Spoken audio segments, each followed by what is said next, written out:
आज एकम सनातन भारत दल की पूरी टीम जम्मू संभाग के लोगों से और खासकर पूरे राष्ट्र से ही बात करने के लिए, अपना संदेश पहुंचाने के लिए मीडिया के माध्यम से उनके सामने आई है। आज की प्रेस कॉन्फ्रेंस स्वयं मैं राष्ट्रीय अध्यक्ष एकम सनातन भारत दल एड्रेस कर रहा हूं और स्वयं मैं ये प्रेस कॉन्फ्रेंस एड्रेस करूं, इसके कुछ कारण बन पड़े थे। जिस तरीके से जम्मू कश्मीर में परिस्थितियां बन रही हैं, आपने देखा कुछ दिन पहले गवर्नमेंट मेडिकल कॉलेज जम्मू का जो बॉयज हॉस्टल है, उसकी जो दीवार है, उसकी दीवार पे हिंदू नरसंहार, जेनोसाइड की कॉल दी गई थी।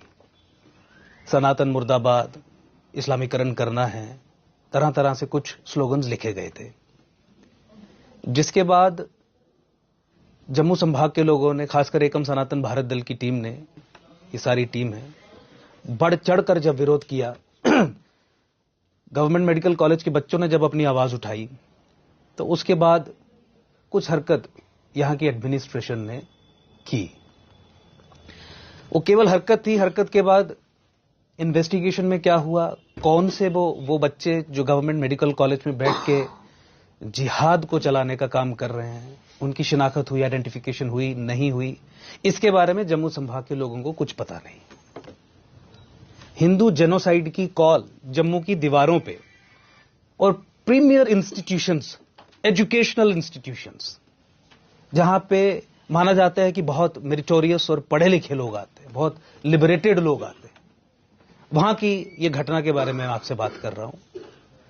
पुलिस एडमिनिस्ट्रेशन की तरफ से, हमारे लेफ्टिनेंट गवर्नर मनोज सिन्हा जी की ओर से किसी भी तरीके का कोई वक्तव्य नहीं आया। वक्तव्य आना इसलिए आवश्यक था क्योंकि जम्मू कश्मीर में हिंदू नरसंहार जो है वो कोई अतिशयोक्ति नहीं है, कोई इमेजिनेशन की बात नहीं है, वो निरंतर चल रहा है।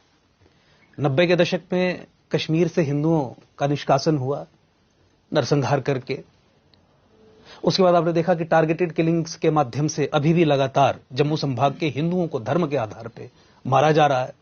इस पृष्ठभूमि में जब हम देखें इस तरीके के स्लोगन्स जब यहां पे लिखे जाएं और कॉल दी जाए हिंदू जेनोसाइड की, तो एक बहुत सीरियस विषय हो जाता है, ना केवल हिंदू समाज के दृष्टिकोण से बल्कि न्याय के भी दृष्टिकोण से। ना केवल न्याय के दृष्टिकोण से बल्कि भी सेंसिटिविटी आपको पुलिस के आलाधिकारी की तरफ से नहीं दिखी, एडमिनिस्ट्रेशन के आलाधिकारी से नहीं दिखी। लेफ्टिनेंट गवर्नर, जिनकी ये जिम्मेवारी है, जिनका ये दायित्व है कि यहां के नागरिकों की सुरक्षा करें, राष्ट्रीय सुरक्षा, नेशनल सिक्योरिटी को सर्वोपरि मान के भारत की एकता और अखंडता बचाने की जो शपथ उन्होंने ली है उसका निर्वहन करें, उनकी तरफ से किसी भी तरीके का कोई वक्तव्य, कोई अश्योरेंस या फॉलोअप कार्रवाई नहीं हुई। कुछ दिन पहले अब यह भी दिन देखने को आ गया था कि देखते ही रूह कांप जाए। गौ माता का कटा हुआ सर हिंदू मेजॉरिटी जम्मू या जानीपुर एरिया के पब्लिक प्लेस में पड़ा हो और यहां पे लोगों का खून ना खोले। मैं आप सब लोगों से आज रूबरू हो रहा हूं। एडमिनिस्ट्रेशन को लेके जो हमने कहना है, पुलिस को लेके जो कहना है, सरकार को लेके जो कहना है, वो तो कहना ही है, लेकिन आपसे भी रूबरू होकर यह आपसे निवेदन कर रहा हूं कि ऐसी घटनाओं को संज्ञान में लीजिए। मैं जनता से निवेदन कर रहा हूं। और जो लोग अपने घर से 10 की संख्या में, 15 की संख्या में कम लोगों के साथ निकलते हैं ऐसे कुकृत्यों के खिलाफ आवाज उठाने के लिए, उनके साथ खड़े होइए। ये हमारी सुरक्षा, हमारे धर्म से जुड़े हुए मामले हैं। जब उन पे प्रहार होगा तो उसका जवाब दिया जाना चाहिए। यहां की पुलिस एडमिनिस्ट्रेशन, सरकार का जो वो जिहाद पे, जिहादियों पे पर्दा डालने का काम करती है। सख्त प्रयास ये किए जाते हैं पुलिस के द्वारा, एडमिनिस्ट्रेशन के हाईएस्ट पदों पर बैठे हुए लोगों के द्वारा, कि किसी तरीके से हिंदुओं को चुप करवा लिया जाए। गले कट रहे हैं, कट जाएं। गोलियां मारी जा रही हैं, हिंदू होने के कारण हो जाए। दिखा देंगे किसी फर्जी कोई व्यक्ति को कहीं पे मार दिया गया, पाकिस्तान में मार दिया गया, कोई एनकाउंटर हुआ, कह देंगे ये वही व्यक्ति थे जिन्होंने आके यहां पे टारगेटेड किलिंग्स की थी, ताकि लोग बोले ना। हिंदू नरसंहार को नरसंहार घोषित नहीं करेंगे।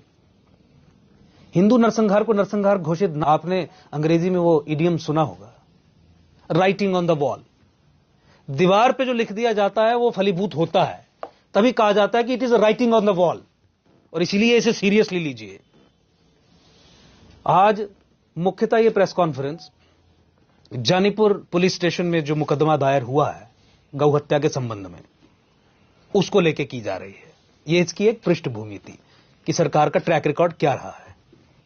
मुझे बताइए, आप भी मीडिया के अधिकारी और जो लोग हमें सुन रहे हैं, जनता जो हमें सुन रही है, वो भी अखबार पढ़ती है, टीवी देखती है, सब कुछ। किसी पुलिस वाले को, बड़े अधिकारी को देखा ये कहते हुए कि हम इस केस में बहुत सीरियसली इन्वेस्टिगेशन कर रहे हैं, टाइम बाउंड मैनर में इन्वेस्टिगेशन होगी, दोषियों को कड़ी सजा दिलवाई जाएगी? कोई लेवल ऑफ कमिटमेंट किसी बड़े अधिकारी की तरफ से आया?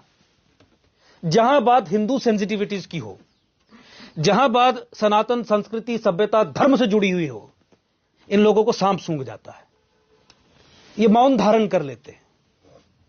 ये जो परपेट्रेटर है, जिसने वो कुकृत्य किया, किसी तरीके से उसकी सुरक्षा की जाए, उसके खिलाफ, उसकी कम्युनिटी के खिलाफ लोग ना बोले, वो कैसे सुनिश्चित किया जाए, उसके लिए प्रयास करते रहते हैं। जो लोग प्रोटेस्ट करने के लिए घरों से बाहर निकलेंगे, घर पे पुलिस भेज दी जाएगी, फोन करके धमकाया जाएगा। हिंदू विषयों को लेकर आज जम्मू कश्मीर में परिस्थिति यह है कि अगर कोई व्यक्ति उन विषयों के संबंध में सामने आके अपनी बात रखना चाहता है तो उस पर दबाव बनाया जाता है, और सरकार जिहादियों के साथ खड़ी है।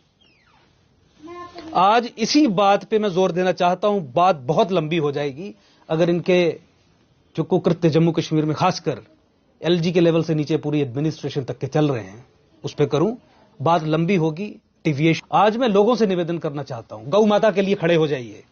कटा हुआ सर फेंका था उन्होंने जानीपुर में, हमारा शर्म से सर झुका है। इसीलिए